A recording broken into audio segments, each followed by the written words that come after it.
All right, here is my second experiment with a much longer temperature for the microwave Raku process.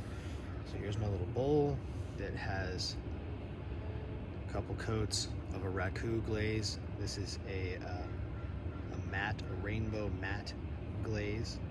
I did my best to clean off around the bottom because on my last one it did stick. This is the microwave kiln. It's made of some sort of very special porous material. You can see it's a very low clearance. You've only got a couple inches there, maybe 2 inches. And I'm going to use a piece of this kiln shelf paper just in case any glaze runs down. I don't know if you can see this, but there's a little bit of a ring there from the last one, and it kind of stuck through the kiln shelf paper, but wasn't too bad because I was able to take it off with just a little oomph. So put it in there, and I've got some kiln shelf supports because the little rotating gizmo in there is annoying to deal with. So I did 20 minutes on my last one, and that was really red hot. You could see the glaze being melted for sure. And I'm just gonna go 15 this time. I noticed some cracking on the inside of the kiln itself, and I wanna make sure that this thing survives. And maybe that 20 minutes was a bit much. So I'm gonna go 15. And when that's done, it's gonna be red hot. There's that little vent on top, you'll see it.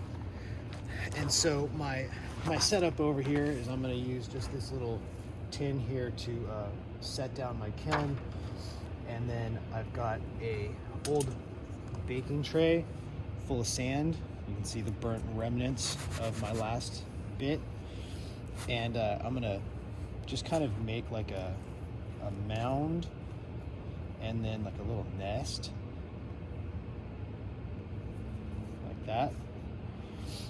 And I'm gonna put some newspaper in there.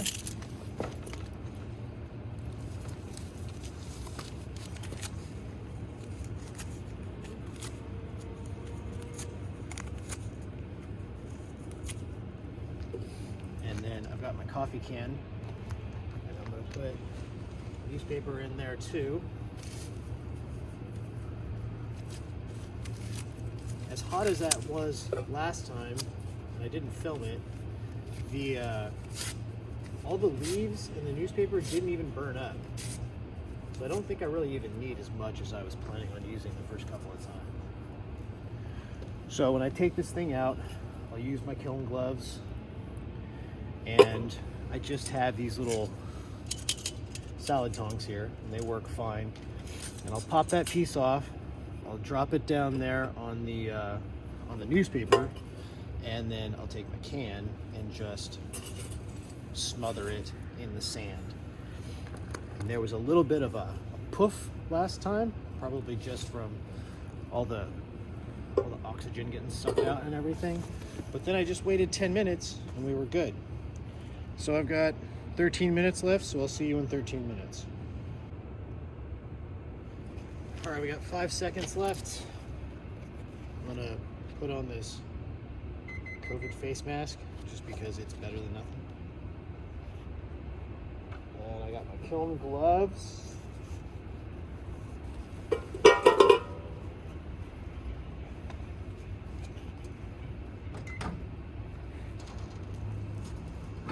Take this out, red hot.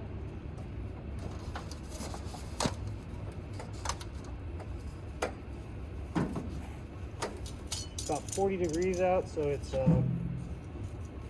definitely gonna cool quickly. Put that right there. Put that right on top.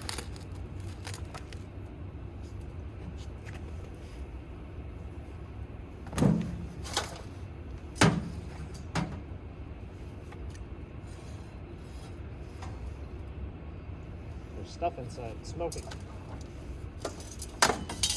I don't know what's on fire. Oh, it was the plastic. Well, I learned a hard lesson that way. I'll see you in a couple minutes. Okay, I just want to show you what I did, which was dumb, okay?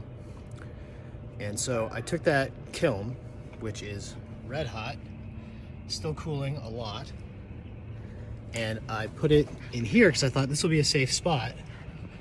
And then I set that on fire because that's how hot that thing was. Just the proximity of it set the little gear in there on fire. So now I got little pieces of plastic, melted plastic in there. So that was dumb. Fortunately, my dad was a firefighter and he'll be very proud of me. All right, it's been plenty of time. I can totally take that off. See, it didn't even take care of everything. But see that extra 5 minutes? That 15 minutes is way better.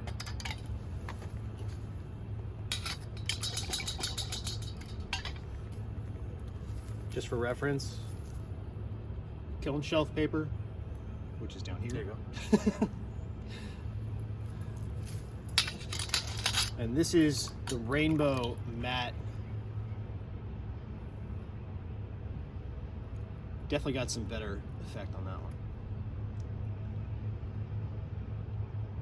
I didn't bring out my first one, but I should show you that pendant. But here's the copper luster versus matte.